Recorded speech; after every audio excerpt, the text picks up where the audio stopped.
قسم ہے صبح کی روشنی کی اور رات کی جب وہ چھا جائے، آپ صلی اللہ علیہ وآلہ وسلم کے رب نے نہ تو آپ کو چھوڑا ہے اور نہ ہی وہ آپ سے ناراض ہوا ہے، اور آخرت آپ صلی اللہ علیہ وآلہ وسلم کے لیے دنیا سے بہت بہتر ہے، اور عنقریب آپ کا رب آپ کو اتنا عطا فرمائے گا کہ آپ راضی ہو جائیں گے۔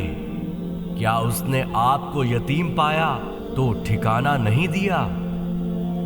راستہ ڈھونڈتے پایا تو صحیح راستے کی ہدایت نہیں بخشی؟